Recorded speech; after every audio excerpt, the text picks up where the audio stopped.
Gartner acaba de considerar a Atlassian dentro del grupo de líderes en el mundo de soluciones ITSM, disponibilidad de Data Residency en el área de Alemania. O el vencimiento, el soporte a lo que era la plataforma server. Una de las cosas que a mí me preocupaba mucho era la evolución de las herramientas cloud, como qué fuerza, qué empuje iban a tener por parte de Atlassian.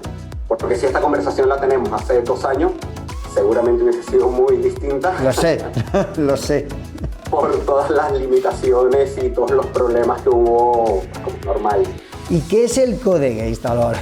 Intenta explicarnos qué es. De una manera sencilla, el Codegeist es una competición, un hackathon para desarrolladores que lanza Atlassian casi cada año, desde hace ya bastantes años, y que tiene como objetivo fomentar la creación de apps de un tema en concreto y bajo una plataforma en concreto. Hemos presentado cómo se llama la app que hemos hecho y cómo ha evolucionado. ¿Cuándo va a ser atendido tu ticket, posiblemente, de qué proceso hay por detrás, si la gente está trabajando en él o no, la gente que hay detrás de ese equipo de servicio?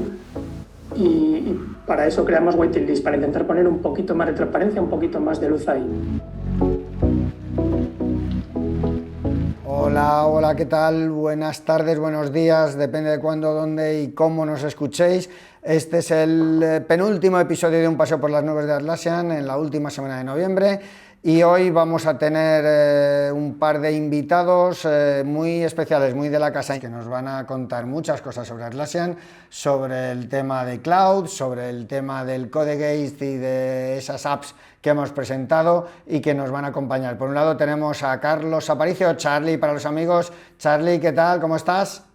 Hola, ¿qué tal? Muy bien, con muchas ganas. Muy bien, bienvenido, deseando también hablar contigo. Y tenemos también a Álvaro Aranda. Álvaro, para los amigos, Álvaro, o Alvarito, como quieras.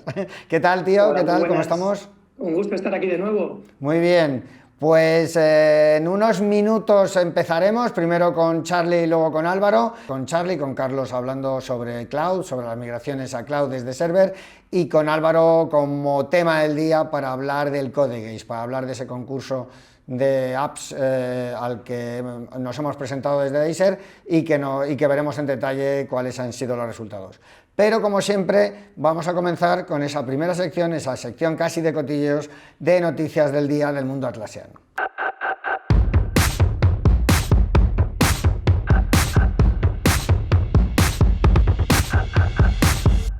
Y comenzamos con un recordatorio. El día 26 de octubre tuvimos en Madrid el ITSM Experience Day de Deiser, el primer evento ITSM que celebraba la obtención, entre otras cosas, de nuestra especialización como ITSM Specialized Company dentro del mundo Atlassian.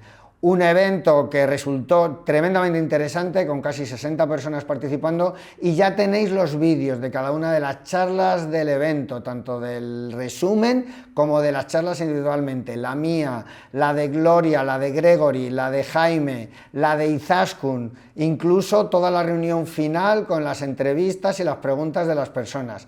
Así que tendréis, si entráis en el canal de YouTube, tendréis todas esas presentaciones, y si nos seguís en redes, fundamentalmente en LinkedIn, pero también en Twitter, podéis tener todas las demás. Recordad que también tenemos cuentas en Facebook e Instagram, pero sobre todo a nivel comercial estamos trabajando muchísimo, fundamentalmente en LinkedIn y también en Twitter. Y no abandonamos el mundo ITSM. Sabéis que Atlassian está empujando muchísimo la difusión de Jira Service Management.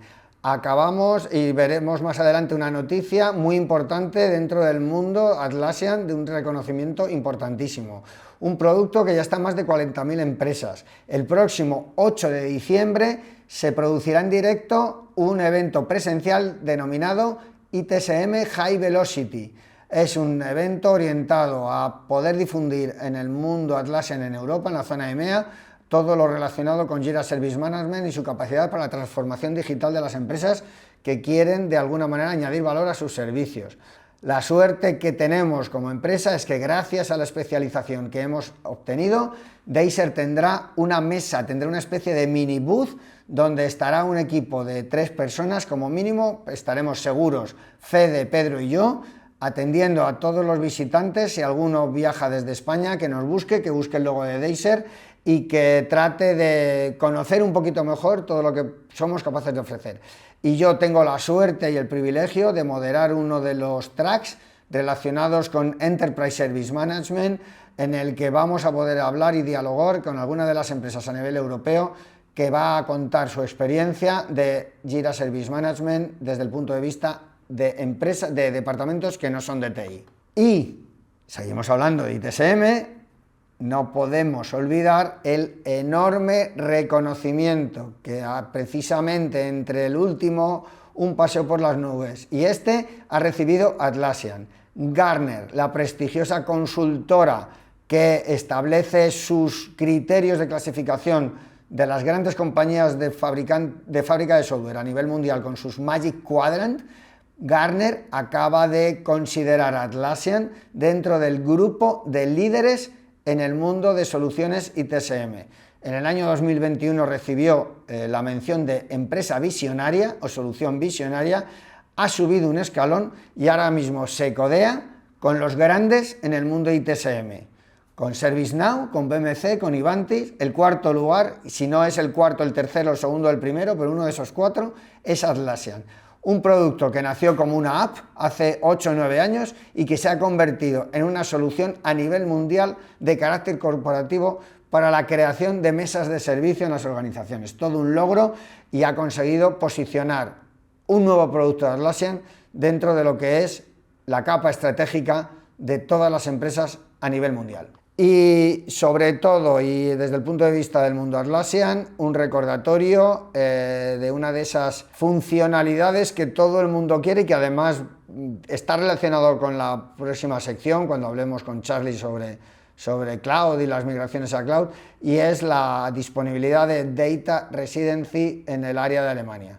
Recordar que uno de los elementos fundamentales, obstáculos, o al menos anunciado ya, evidentemente estas cosas se anuncian y luego pues, se tarda o hay unas fechas de prueba, pero ya está anunciado el Data Residency para Alemania. Esto es muy importante dado que uno de los países con mayor nivel de rechazo a la migración a la nube es Alemania, precisamente por todas las consideraciones de privacidad de datos, con lo cual ahora la información sensible o la información más importante a nivel personal ya puede realizarse su almacenamiento en centros de datos de la propia Alemania. Así que muy buenas noticias para el empujón de Atlassian Cloud. Y por último, pues bueno, nuevas implementaciones o nuevas actualizaciones en Data Center con implementación de soporte a largo plazo. Tenéis información, como siempre, en todos los recursos de Atlassian, de todas las novedades, las nuevas versiones, las mejoras.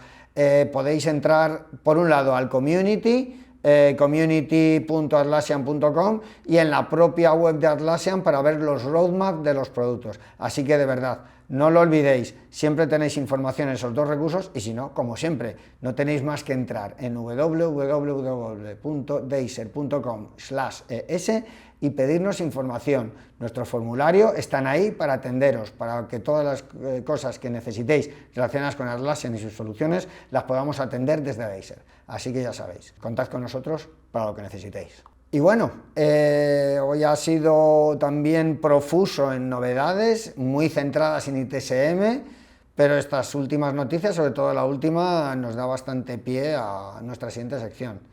Así que, sin más dilación, pasamos al invitado del día.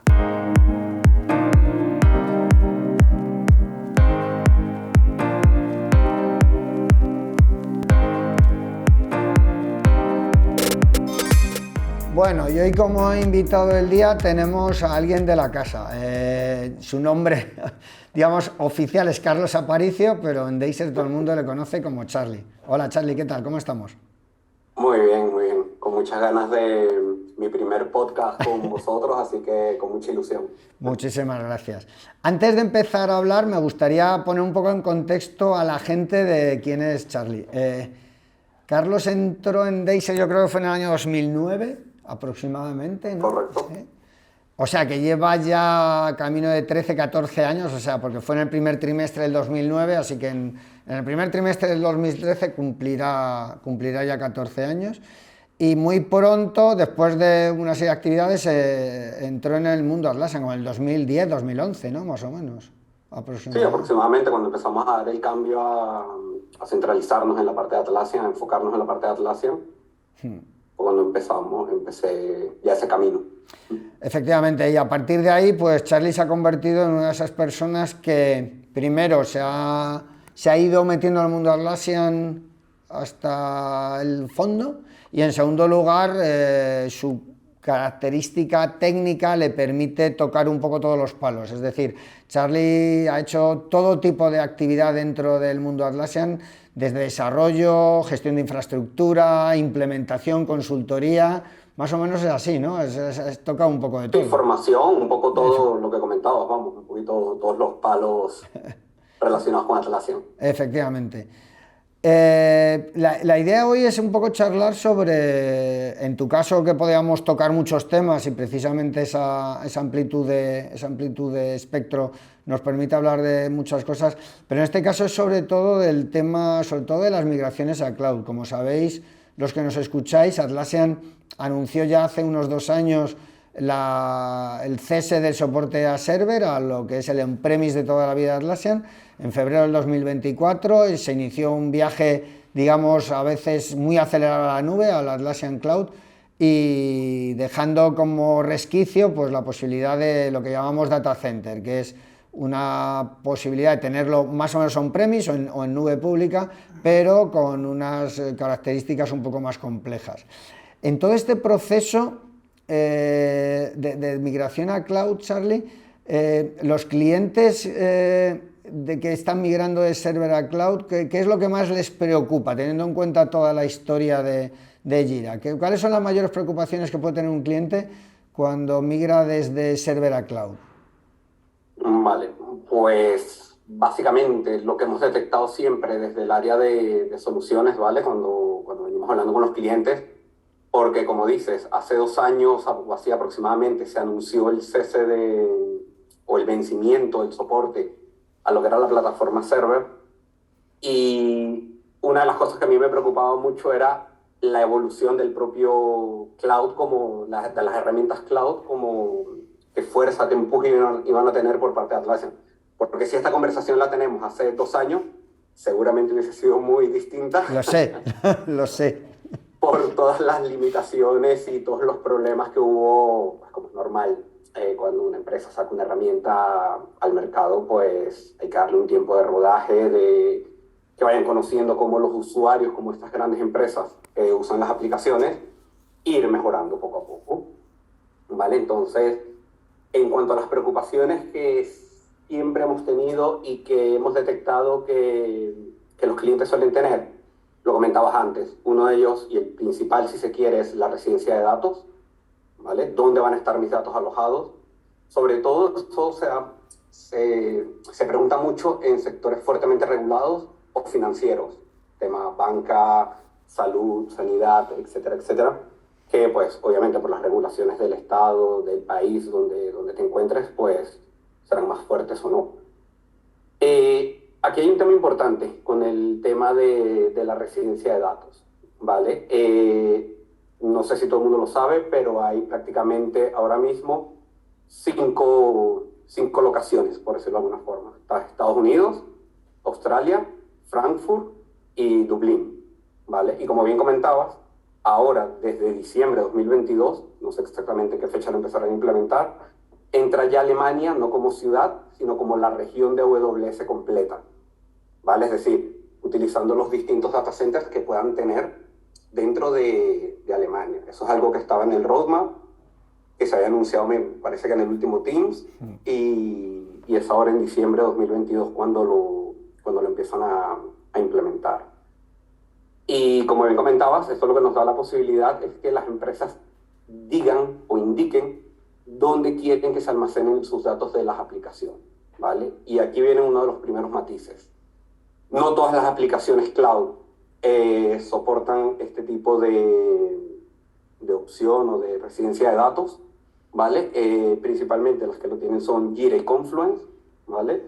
En cuanto a Jira y a Confluence, se conoce que lo que se va a almacenar en estos países indicados, donde nosotros seleccionemos donde los queremos tener, es básicamente todo lo que tiene que ver con la configuración Jira, es decir, nuestros proyectos, nuestros issues, nuestros custom fields, workflows, valores de los custom fields, etcétera, etcétera.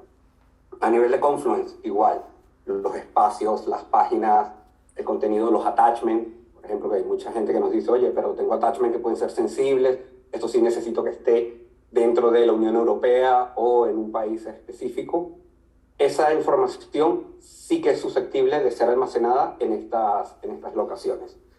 Pero hay información o datos, mejor dicho, que no se van a almacenar en estas locaciones, ¿vale? Y una de ellas es, por ejemplo, el tema de si tenemos Bitbucket y lo tenemos integrado con Jira, lo que llamamos la data de DevOps, ¿vale? Lo que de un ticket de Jira puedo ver los commits, puedo ver los pull requests, puedo ver las ramas que están asociadas a un ticket. Esa información no se va a almacenar en estas locaciones, ¿vale? Nosotros podemos definir, porque de hecho Bitbucket en sí está almacenado pues, en lo que es la región que Atlassian llama como global, ¿vale? Que son sus propios data centers y que estarán en Estados Unidos. Otro tipo de datos que no suele almacenarse a nivel, por ejemplo, de Jira Service Management, la cuenta de usuarios, de los customers. Esa información no se va a almacenar en estas locaciones. Y Atlassian lo describe muy bien, debido a que ellos lo que hacen es que esa información específica que tiene que ver con customers, con usuarios, la tienen almacenada y securizada y protegida, y a su vez distribuida en todas las regiones. ¿Para qué? Para facilitar el acceso de estos datos desde cualquier locación. Imaginémonos una multinacional que tiene usuarios en distintos países, España, Brasil, Estados Unidos, etc. Pues que desde donde te conectes, obviamente esa data sea rápida y fácilmente accesible. Entonces, sí que es verdad que lo del Data Residency está cada vez mejorándose mucho más, pero sí tenemos que ser conscientes de que hay datos que no van a viajar a estos centros de datos definidos por el usuario. Sí, esto es algo que Atlassian comenta siempre, que está siempre trabajando en ello y que están buscando las mejores opciones para que esta información también quede bajo una región específica definida o decidida por el usuario. Y hay una página que nosotros siempre recomendamos a todos nuestros clientes que revisen, que es, si buscan en Google, Understand Data Residency, ahí se explica al detalle todo lo que tiene que ver con las ubicaciones, datos en tiempo real o al momento que se están almacenando en estas locaciones, qué queda por fuera y en qué se está trabajando.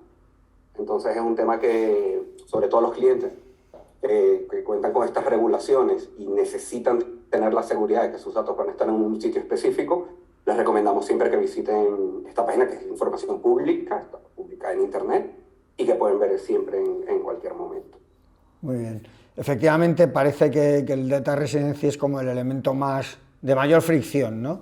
¿Hay algún otro elemento de fricción que tú veas en el camino de server a la nube? ¿Cuáles son esos otros? Un poco con eso, lo que pasa es que ese es uno de los que yo considero que es el más importante, o sobre el que más nos preguntan. Pero bueno, también hay otros temas a nivel de preocupación, como puede ser la viabilidad de, oye, lo que yo tengo montado ahora mismo en mi server o en mi data center, ¿me lo voy a poder llevar al cloud? Es decir, lo que hago con los plugins o con las apps que tengo instaladas, los procesos que tengo en torno a ciertas aplicaciones, ¿me las voy a poder llevar al cloud? Y bueno, sobre esto comentaremos seguramente un poquito más. Otro de los puntos importantes es los tiempos de ejecución de las migraciones, ¿vale? Y esto está muy relacionado con otro tema importante que lo hemos comentado, que son las fechas impuestas por Atlassian. Esa fecha de 15 de febrero de 2024. Ese día, en principio, se deja de dar soporte a lo que es el licenciamiento de server, ¿vale? Recordemos que Data Center sigue vigente, eso se sigue manteniendo, eso no va a sufrir de momento ningún cambio, va a seguir teniendo todo el soporte, pero sí es verdad que los clientes nos dicen, oye, estamos ya prácticamente, sobre todo ahorita en el último trimestre, nos estamos acercando a enero 2023, ya nos queda un año, soy una empresa grande, tengo X cantidad de tickets, N cantidad de usuarios, si es tan rápido lo tengo que hacer, me va a dar tiempo, no me va a dar tiempo, etcétera, etcétera. Entonces, al final, todas esas dudas o preocupaciones giran en torno a estos 4 puntos. La residencia de datos, viabilidad o posibilidad de qué voy a poder conseguir en la nube, en función de lo que tengo ahora mismo en mi server o mi data center, tiempos de ejecución y el tema del soporte por parte de Atlassian. Vale. Claro, esa es la parte, digamos, de handicap para ir, pero una vez que estás en la nube y comparando, imagínate que tenemos que comparar Atlassian Cloud con Server, ¿qué características de este Atlassian Cloud pueden ser interesantes o pueden ser más interesantes, o qué ventajas puede traer para una organización respecto a Server, o qué cosas positivas podemos obtener?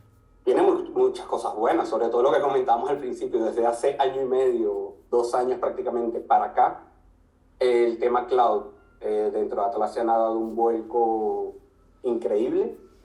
Y en cuanto a las características que tenemos, pues una es el rendimiento. El rendimiento en cloud cada vez es mucho mejor, el performance, el conectarme a la instancia, pedir un ticket o trabajar con un ticket o con un tablero, con un gráfico, con cualquier dato que tenga yo dentro de las instancias, es fenomenal, vamos, a día de hoy. Por otro lado, las empresas, tema económico, ahorro de infraestructura, mantenimiento, lo que es todo tema hardware, software, esos servidores donde yo tengo que tener la base de datos, donde van a estar alojados los datos, un equipo de IT dedicado al mantenimiento, a la monitorización de esta infraestructura, todo esto me lo ahorro, ¿vale? Porque cloud, pues, ahora es responsabilidad de Atlassian, por decirlo de alguna forma. Estamos delegando toda esa parte de infraestructura a los equipos especializados de Atlassian que se van a encargar de gestionar. Entonces, es otra de las características, el tema económico. Tema de upgrades de versión y parches de seguridad. Últimamente, sobre todo, se ha estado viendo que han salido algunas noticias o informaciones por parte de Atlassian de librerías con vulnerabilidades, etcétera, etcétera, que nos obligan, si queremos tener una instancia segura, pues a meter estos parches de seguridad, actualizar la versión, que no siempre podemos. Si tenemos un Jira o un Confluence que tiene que dar soporte 24/7, pues encontrar esa ventana para hacer esas actualizaciones puede llegar a ser complicado. Con la parte de cloud nos olvidamos de todo esto, ya que Atlassian siempre que genera una nueva versión o detecta un problema de seguridad, genera un parche, lo aplica en el momento y suele ser transparente a los usuarios. Y por último, otra de las características que es importante para las empresas es la inversión en I+D. ¿Vale? Es bien conocido que Atlassian desde hace 3 años o así, la mayor inversión a nivel de I+D que está haciendo lo hace en cloud, es decir, todo lo nuevo va a salir para cloud primero y luego, una vez que esté rodado, que esté probado, que esté en buen camino, lo empiezan a distribuir antes a lo que era server y ahora lo mantendrán con la parte de data center. Sí, de hecho, hay bastantes características que son positivas para los clientes. De hecho, por remarcar un poco lo que acabas de decir, yo recuerdo hace meses Cameron Ditch lo dijo en una charla. Dijo, nos vamos al Focus Cloud, pero parte de la mejora la llevaremos a Data Center, pero no necesariamente todas. Nuestro Focus Cloud, y eso hay que reconocer que desde ese punto Atlassian dejó claro desde hace 1 año y pico claramente cuál era su roadmap, ¿no? Desde el punto de vista del proceso en sí, del proceso de migración a cloud, ¿hay algún momento idóneo para hacer la migración o qué tiene que considerar una empresa para hacer la migración? Y una vez que la hace, ¿cuál es el mayor reto de esa migración o cómo debería afrontarlo? ¿O cómo ves tú ese proceso? Claro, en cuanto a lo que es el momento, por decirlo de alguna forma, aquí no hay una respuesta correcta porque no hay 2 instancias de Jira iguales, ¿vale? Todos los clientes la usan para un determinado proceso, o tienen sus procedimientos, o tienen sus formas de utilizar, de interactuar y de explotar los datos. Entonces, lo que nosotros sí recomendamos, y es que el momento idóneo sea una vez que has hecho un assessment, ¿vale? Que has hecho un estudio con un partner, ¿vale? En el que se analiza tu instancia, se ve qué procesos tienes, cómo utilizas la instancia, qué plugins o aplicaciones estás utilizando, qué es lo que necesitas llevarte. Una de las cosas importantes de estos assessments es que le permiten también a los clientes aprovechar para depurar, si se quiere, o limpiar un poco su instancia. Sobre todo esos clientes que tienen muchos años, que vienen desde un Jira 5, Jira 6, que tienen ya a lo mejor 6, 7, 8, 10 años con la herramienta, pues obviamente se van acumulando cosas, flujos, custom fields, issues, proyectos que ahora no están en uso. Y una de las cosas que solemos hacer en estos assessments es analizar justamente todo esto que tú tienes para ver cuál va a ser la mejor estrategia de migración, ¿vale? Porque nos hemos encontrado con clientes actualmente donde hacemos, por ejemplo, migraciones faseadas, donde, oye, mira, en este primer trimestre vamos a hacer esta cantidad de proyectos, esta cantidad de procesos. O nos hemos encontrado clientes donde hemos hecho una instancia muy, muy limpita, donde decimos, venga, con esta podemos seguir completo. Iniciamos, empezamos el proceso de migración y cuando acabemos ya lo vas a tener todo migrado. O parcial.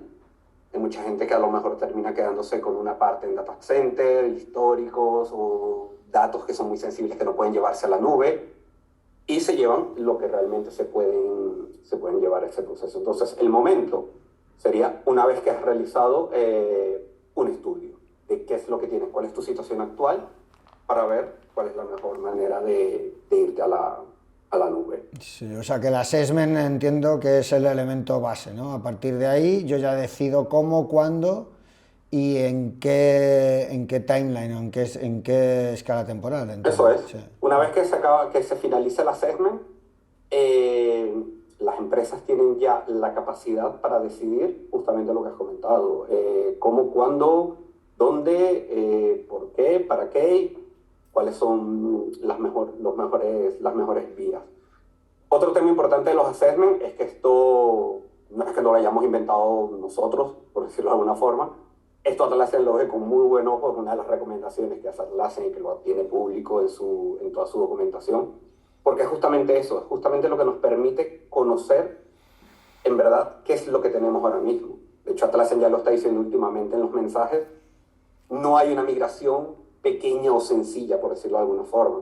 En función de cómo tengamos los datos, qué aplicaciones tengamos, cómo interactuemos con la herramienta, pues eso va a definir una serie de limitaciones o características que tenemos que estudiar para poder hacer la migración futura. De hecho, mira, añado yo que precisamente yo creo que fue hace 3 o 4 semanas que recuerda que estuvimos Leo y yo en Ámsterdam. Tuvimos varias reuniones con gente de Atlassian, pero se nos cruzó en el camino Ana Retamal. Ana Retamal, para quien se intente acordar, ya estuvo con nosotros hace un año como Cloud Migration Manager. Es una chica encargada de las migraciones de más de 1000 usuarios y nos dijo que habían aprendido mucho, y una de las cosas que habían aprendido y tenido claro es que los tiempos al final eran muchísimo mayores de los que muchas veces se pueden percibir. Uno dice, esto en 3 meses está. Y ella decía, mínimo, al final te ibas a 6, 7, entre unas cosas y otras, porque cuando no era el tamaño de la instancia, eran las apps, o cuando no había que decidir si me quedaba con algo o no, y eso al final afectaba a la organización, ¿no? Entonces yo creo que entra un poco en línea lo que estás diciendo tú, que cada caso, que el assessment es fundamental porque es el que me va a ayudar a entender si debo en ese momento, me tengo que esperar o incluso si lo tengo que hacer por motivos de política interna, lo que me va a costar, ¿no? Pues sí, es un tema que suele salir mucho en las conversaciones, porque nosotros cuando hablamos con los clientes, ellos vienen también con una especie de expectativa en función de lo que ellos conocen de su instancia. Dicen, oye, mira, yo tengo esta instancia, quiero migrarla a cloud por los beneficios que obtengo, y por lo que yo entiendo, esto es una instancia pequeña y que lo podemos hacer de aquí a final de año, por ejemplo. Cuando hacemos el assessment, es cuando empiezan a salir toda esta serie de temas, y luego también sirve para que muchas personas entiendan que su instancia tiene ciertas peculiaridades o ciertas características que no es que van a ser inviable la migración, sino que ya no es un proceso de hacerlo en 2-3 semanas, sino que nos podemos ir a un proyecto después a lo mejor de 3 meses, 5 meses, 6 meses, en función de las distintas características y de los datos que arrojen estos estudios, ¿no? Yo de hecho recuerdo, hay un cliente que tenemos, no voy a decir el nombre, pero el año pasado optamos con varias empresas para hacer su migración y que recuerdo que había algún partner, es fuera de España, o sea, nadie esté pensando en nombres españoles, es un partner de fuera de España y que ofrecía la migración en 3 meses. Nosotros dijimos que era una locura, que mínimo un año, y después de 1 año y 3 meses seguimos con esa empresa y se va a extender unos meses más, precisamente por eso que habíamos dicho. 2.000 usuarios, 17 apps, y luego está el día a día, es decir, yo no puedo parar, yo tengo que ir haciendo el proceso, como dices tú, faseado, porque no es lo mismo pues una empresa de 100 personas o de 20 que esta, que a lo mejor son 2.000 y donde Atlassian es crítico, ¿no? Entonces yo creo que eso es muy importante, que la gente se conciencie de contar con una empresa como Deiser para echar una mano. Porque Deiser además contará con Atlassian cuando lo necesite, ¿no? Entiendo. Eso es. Eso es, sí, es eso, justamente eso. Eso es lo importante de definir cómo lo podemos hacer, porque lo que comentabas, una empresa de 20.000 usuarios, Jira, por ejemplo, no puede parar la empresa a lo mejor 3 meses y que nadie utilice la herramienta mientras se está migrando. Entonces, obviamente, todo este tipo de cosas son las que suelen salir sí, en estos estudios, vamos. Efectivamente. Luego, obviamente, está el tema de cuáles son esas fricciones, por decirlo de alguna forma, a la hora de irnos a la nube. El primer tema son las apps, ¿vale? Las apps, no todas las apps están en la nube ahora mismo. Si es verdad que los grandes partners, vendors, como nosotros, Adaptavis, Comala, etcétera, etcétera, ya están en la nube, pero sigue habiendo una gran cantidad de plugins o de aplicaciones que los clientes están utilizando, bien sea por histórico, que fueron adquiridas para un proceso puntual hace 3, 4, 5 años, que esas de momento no están en la nube. Entonces, claro, justamente en estos assessments es donde definimos también, esto en verdad te lo tienes que llevar así, podemos darle una vuelta al proceso, podemos utilizar otro tipo de plugins, otro tipo de apps, porque esa es una de los mayores stoppers que tenemos ahora mismo, el tema de las apps. Luego, otros stoppers que suelen salir en conversaciones, el tema de la seguridad.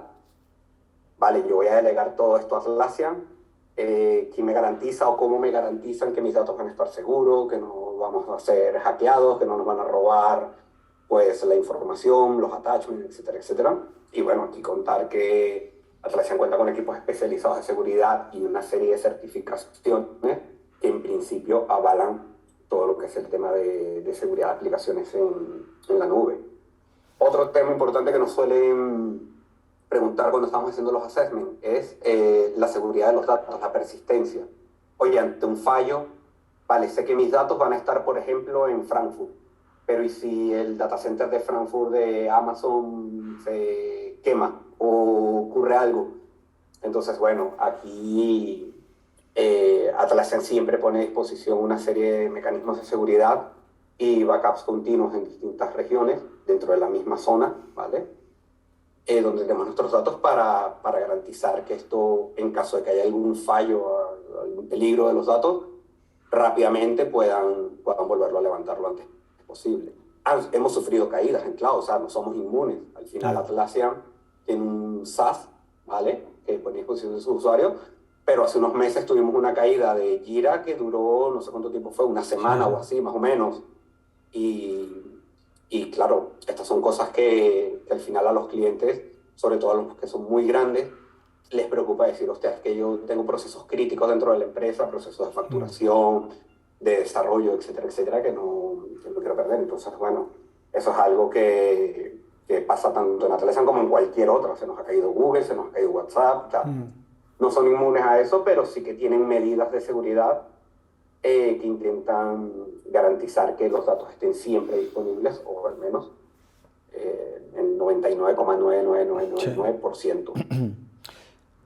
Pues nos está quedando sin tiempo, Charlie. Vamos a tener que pasar en breve a Álvaro para hablar del Codegeist, pero muy interesante sobre todo lo que estás contando. Yo, por hacer un resumen, hay una serie de obstáculos para ir al cloud. El cloud tiene una serie de ventajas fundamentalmente económicas y de un time to market mucho más rápido, y que sobre todo contemos con la ayuda de un partner, como Deiser, que se apoyará en Atlassian, para hacer un proceso que no es tan sencillo, porque Jira Cloud o Atlassian Cloud no es igual que Atlassian Server. Son productos parecidos, pero con diferencias apreciables. A nivel de modelo de arquitectura son el sol y la luna, por decirlo de alguna forma. Sí trabajamos con tickets, el concepto es el mismo, pero hay una infraestructura que es totalmente diferente a nivel de desarrollo, que seguramente lo comentarás ahora con Álvaro. Sí. Y que mi recomendación es siempre primero apoyarse en un partner, hacer un assessment, y que ese estudio es lo que va a garantizar que en verdad un timeline del proceso de migración, viabilidad y características de cómo se podría hacer. Perfecto, Charlie, pues un muy buen resumen para cerrar esta parte. Muchísimas gracias, ya contaremos contigo en otro capítulo, y esperamos en los próximos meses tener nuevas intervenciones de cómo va evolucionando todo este viaje hasta la nube. Así que muchísimas gracias, Charlie, y nos vemos. Gracias. Muchas gracias. Hasta luego. Y ahora nos vamos al tema del día.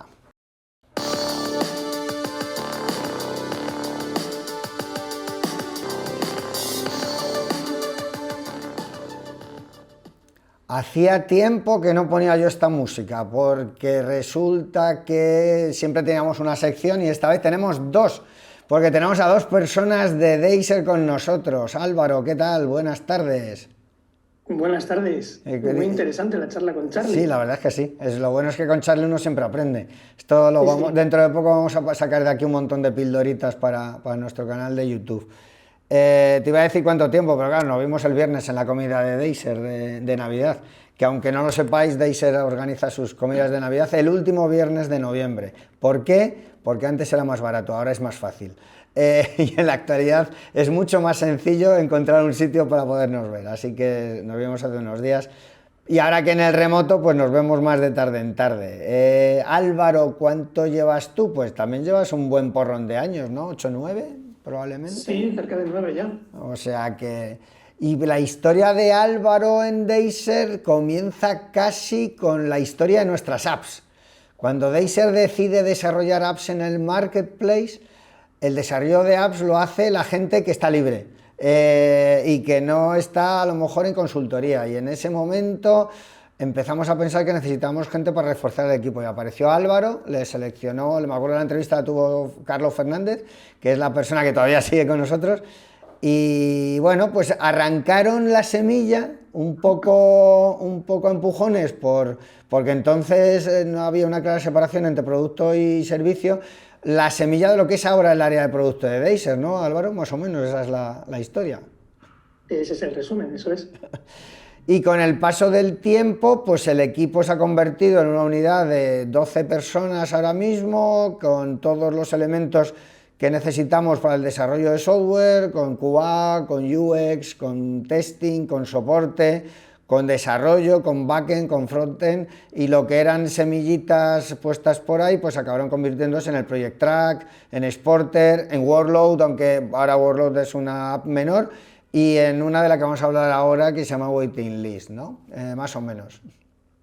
Eso es, y una serie de aplicaciones más también, que al final se quedaron ahí. Efectivamente, se quedaron un poco en el camino por uno de los... En un momento dado determinamos hacer más apps, luego nos decidimos quedarnos con las más potentes, fuimos variando a lo largo del tiempo.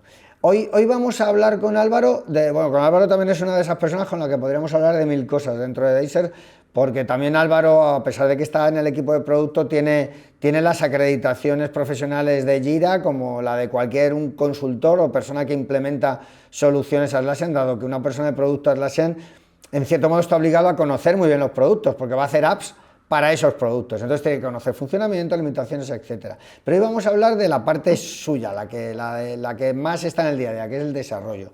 Y vamos a hablar de una cosa que se llama el Codegeist. ¿Y qué es el Codegeist, Álvaro? Intenta explicarnos qué es.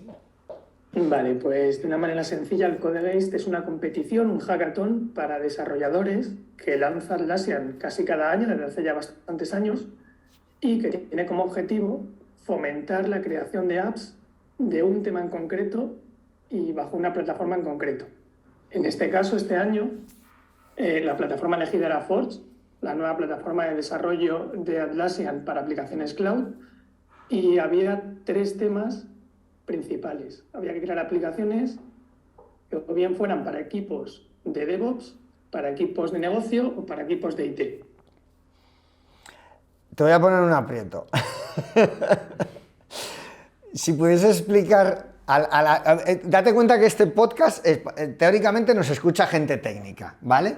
Entonces, ¿qué diferencia o cuál es la diferencia entre eso que acabas de decir que es Forge, que es la nueva manera de Atlassian para desarrollar apps, y la manera en la que se están haciendo hasta ahora, que se llama Connect, que es nosotros tenemos las apps actuales, esta otra hablaremos ahora, pero las tenemos en Connect.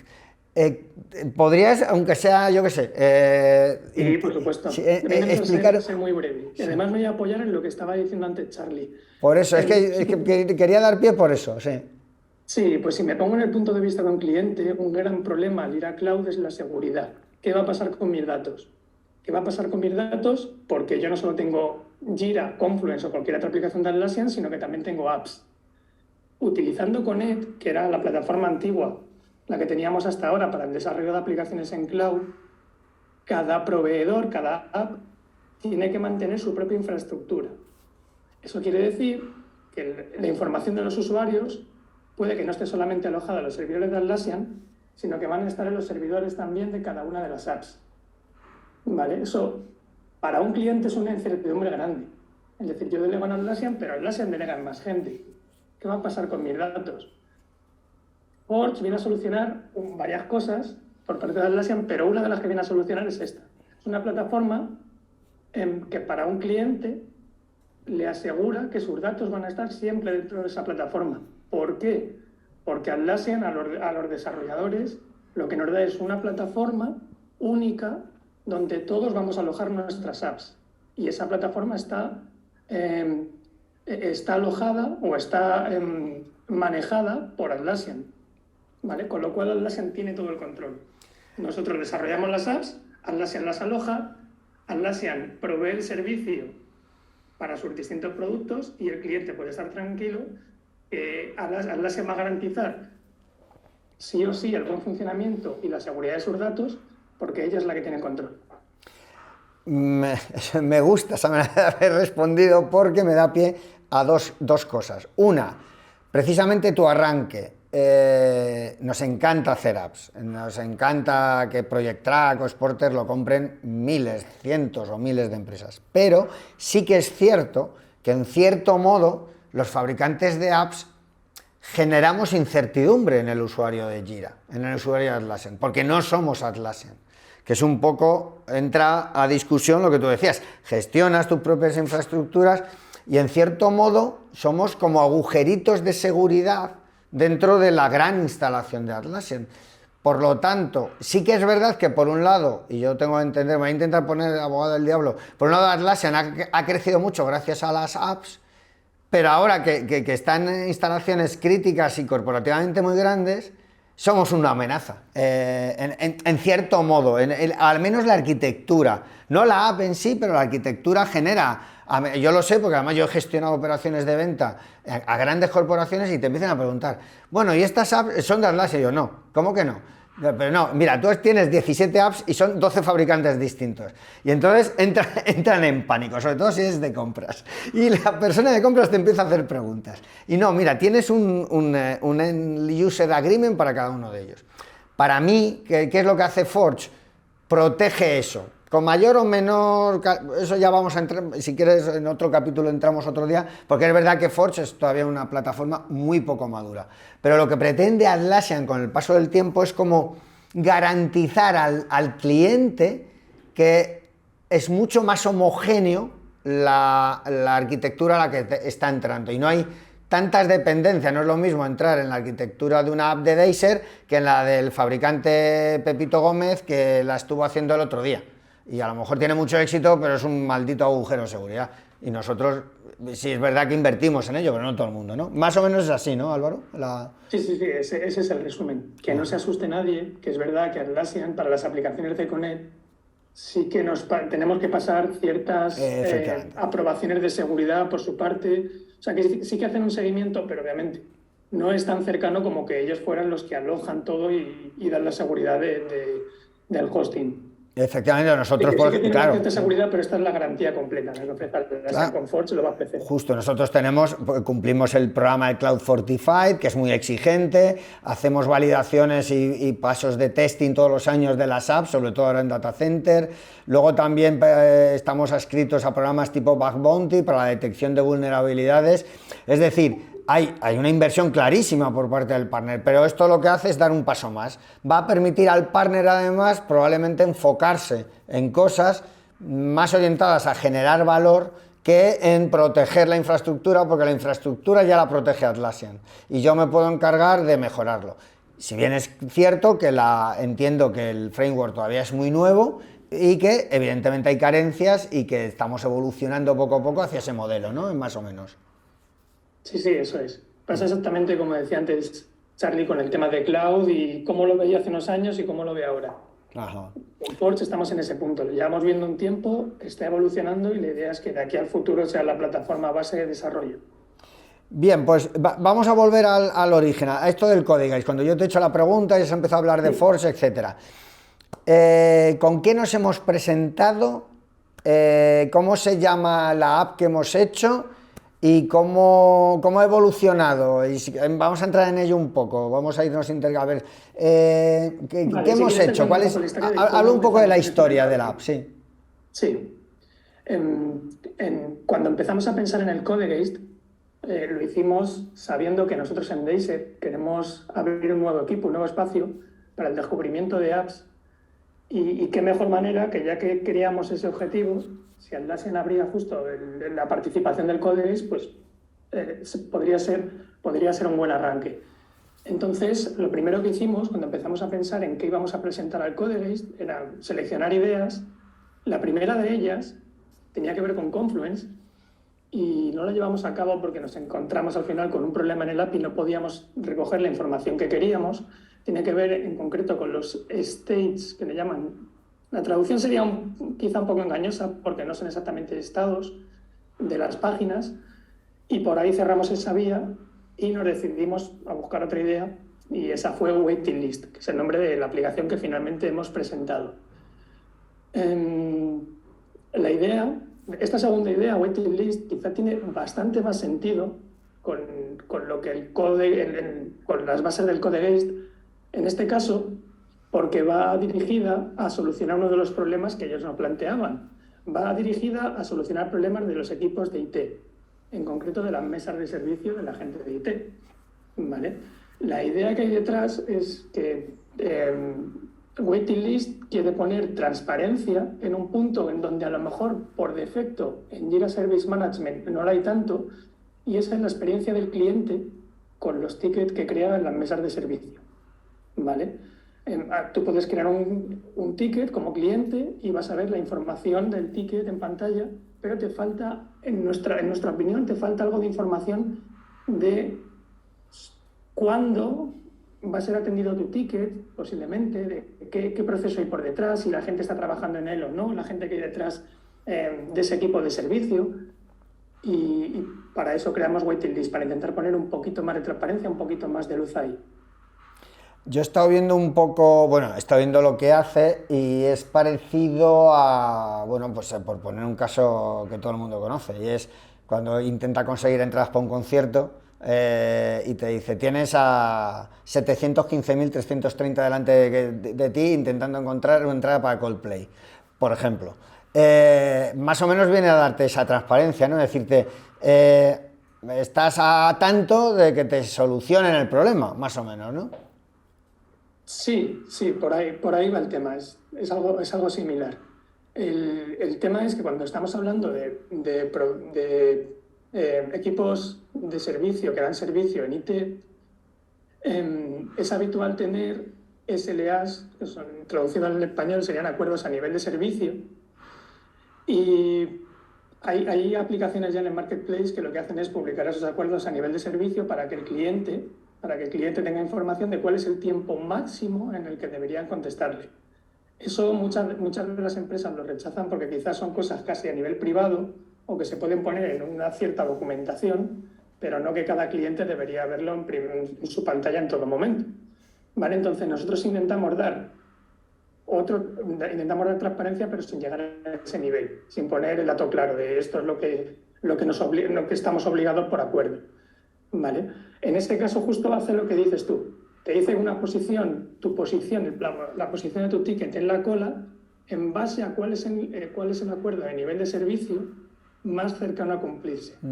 Por ejemplo, si tenemos un acuerdo de nivel de servicio interno de primera respuesta, cuando tú creas el ticket, el que más surge es la primera respuesta. Entonces, lo que nosotros hacemos es analizar de todos los tickets de ese mismo proyecto que todavía no han terminado su primera respuesta, cuál sería la posición en el tuyo dependiendo de cómo vaya el equipo de IT.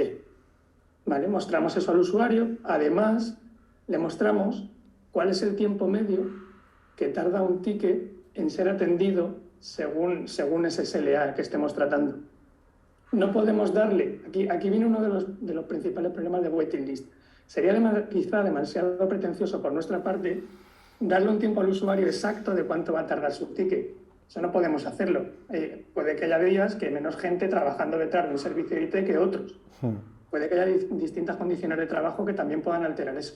Lo que sí le damos al usuario es cuál es el tiempo medio que se tardan en atender esos tickets para ese acuerdo de nivel de usuario al que estemos haciendo referencia, con lo cual el cliente, sabiendo su posición en la cola y de media cuánto se tarda, seguramente pueda tener una idea un poco mayor de cómo va su ticket. Y no se sienta, que es el problema que pueden percibir a veces, como que no tiene información, tiene información de qué va pasando, si su ticket se va a atender en algún momento o no. Es algo parecido, podríamos resumirlo en visibilidad y reducción de incertidumbre, básicamente. Totalmente. Uno de los efectos que queremos conseguir es eso, que el cliente vea que sí que hay gente trabajando detrás para él, aunque todavía no haya sido atendido, por ejemplo. Entonces reducimos la incertidumbre del usuario.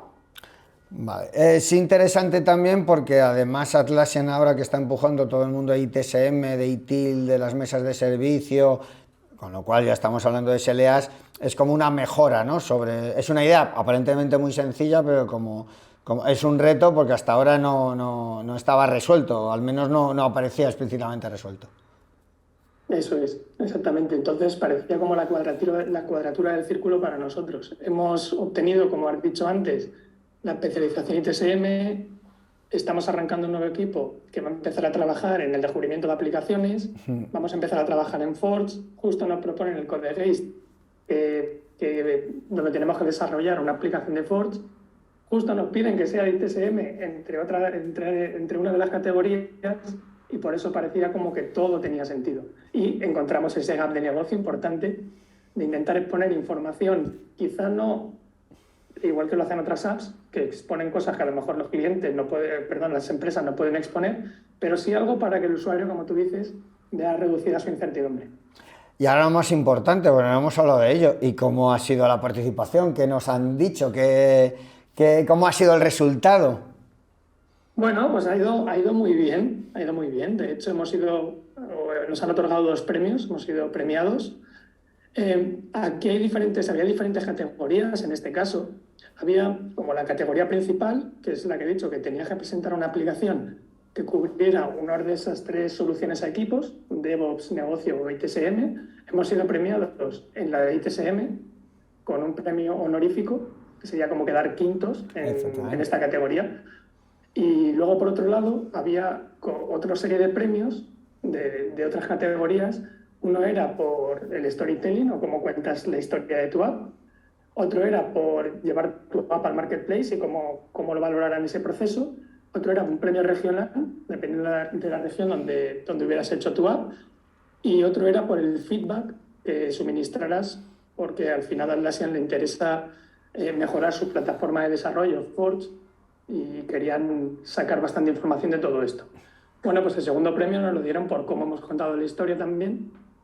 Así que hemos el sido una de las storytelling, 10 sí. mejores historias, o al menos lo hemos contado de las 10 mejores maneras. De hecho, yo cuando vi el storytelling, la página, dije, joder, esto está con todo de la leche. O sea, me pareció... Y de hecho, cuando vi las categorías, al ver que había 10 premios al storytelling, yo dije, joder, nos tienen que dar uno a esto seguro. Y la verdad es que está muy bien. En ese sentido, invito a todos los que sois usuarios de Atlassian, a usuarios de Jira Service Management o de los productos Atlassian, a que entren en el Marketplace, busque Waiting List, le eche un vistazo al app, le eche un vistazo al storytelling, al vídeo, y que la pruebe. Ahora mismo la app es gratis y puede probarla para ver su funcionalidad. Ojo, no es Deiser, que ahora vamos a hacer ese hincapié ahora, es Deiser Labs. ¿Qué es, Álvaro? ¿Qué es Deiser Labs? Bueno, pues es otra cuenta de Deiser donde vamos a ir subiendo aplicaciones que serán gratuitas y que queremos recoger información de los usuarios de si las ven útiles o no, para luego promocionarlas como aplicaciones pata negra Deiser. Es ese espacio de descubrimiento que vamos a utilizar dentro de Deiser. Efectivamente, es lo que ha dicho Álvaro al principio, es un proyecto que hemos llamado internamente Discovery, que es para crear, identificar necesidades. Ahí se va a probar y luego si se encuentra el market fit adecuado, si se encuentra un mercado suficiente o si simplemente vemos interés comercial, pasará a ser una aplicación comercial con un precio determinado, etcétera, pero que entra en una fase de descubrimiento. Ese Deiser Labs es, como dijo al principio Álvaro muy de pasada, es un sitio donde tenemos apps que hemos ido haciendo a lo largo del tiempo, pero que hemos ido, entre comillas, aparcando, bien porque no le veíamos continuidad, bien por complejidad o bien por foco. Llegó un momento en que decidimos que teníamos que poner foco en 2 o 3 apps fundamentales porque el resto desviaba la atención. Y ahí creamos Deiser Labs. Ahí todavía conviven pues Template Ops para Confluence, Fiesta, etcétera, una serie de apps que hemos ido desarrollando. Ahora mismo esa cuenta es perfectamente utilizable si sois usuarios, os podéis descargar las apps que hay ahí, pero en especial os invito a Waiting List y a descargarla. Y en esta parte, ¿ha habido algún reto especial, alguna cosa especialmente difícil? El tema... Sí, ha habido varias. Bueno, la primera, contar que la participación ha sido alta. Había más de 3.700 personas participando. Eran equipos de máximo 4 personas. Entonces, la cantidad de aplicaciones que se han subido para esta competición ha sido grande. Y eso es un reto siempre, obviamente. Hay empresas muy grandes detrás. Entonces, intentar ganar, estamos hablando de un 5.º premio en un caso y uno de los 10 mejores historias en otro. Sí, probablemente haya habido 300, 400 o 500 sí, como poco. peticiones, como poco, porque había mucha gente participando, así que... Simplemente dividiendo los números te salen, sí. Sí. Y luego, como retos, nosotros en producto, por la idiosincrasia de nuestros productos, no hemos trabajado demasiado con el API de Service Management, entonces ha habido que bucear un poquito, eso ha sido uno de los retos a los que nos hemos enfrentado. Otro reto importante aquí es que cuando estás hablando de Forge, estás hablando de una aplicación cloud, el rendimiento es clave. De hecho, por ahora Forge no nos cobra todavía por el rendimiento de nuestras apps y por el uso de su infraestructura, pero en algún momento puede hacerlo. Es obvio que es algo donde tenemos que poner el foco. Entonces, aquí que estábamos hablando de que ofrecemos el tiempo medio de resolución de ticket, eso lleva una serie de cálculos por detrás que han sido un poco uno de los retos, el hacerlo de la manera más rápida posible, lo primero por experiencia de usuario, pero como segundo también digo, para que el uso de la infraestructura de Forge sea la menor posible. Luego también, hablando que decía antes Charlie también, de cómo había mejorado en todo este tiempo el rendimiento del propio cloud, eso lo ha ganado en parte a que hay cosas que hace de forma síncrona. Por ejemplo, si tú creas una ISU, él rápidamente en pantalla te muestra la ISU, aunque a lo mejor todavía no ha terminado de persistirla en base de datos, ¿vale? Eso que es genial para un usuario que rápidamente vea sus datos, para la gente que desarrollamos a veces es un poco dolor. Ya. Entonces, hemos tenido que implementar, igual que estamos haciendo en nuestras aplicaciones de Connect, mecanismos de reintentos para que cuando la información de verdad esté persistida y ya esté disponible para quien quiera consultarla a nivel de desarrollo, pues podamos acceder a ella.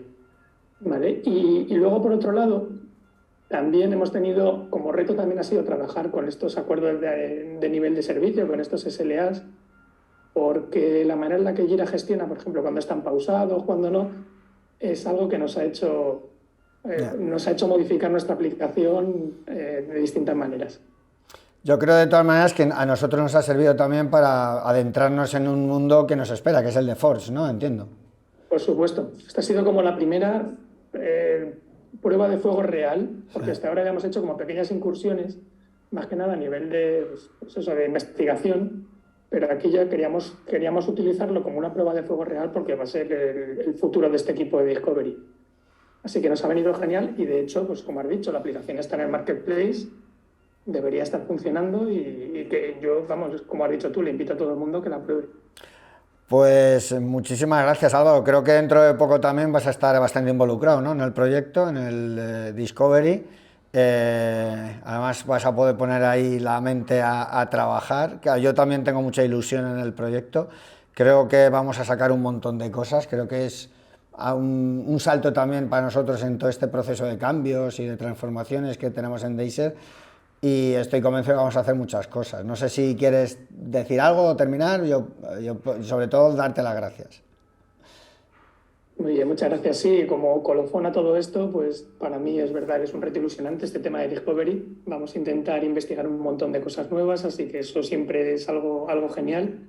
Y por otro lado, dar las gracias al equipo, no solamente al equipo que ha participado justo en esta aplicación en Waiting List para presentarla al Codegaze, sino al resto del equipo, tanto de marketing como producto, que gracias a su trabajo diario a nosotros nos ha dado ese espacio para poder tener el tiempo y presentarnos a esta competición.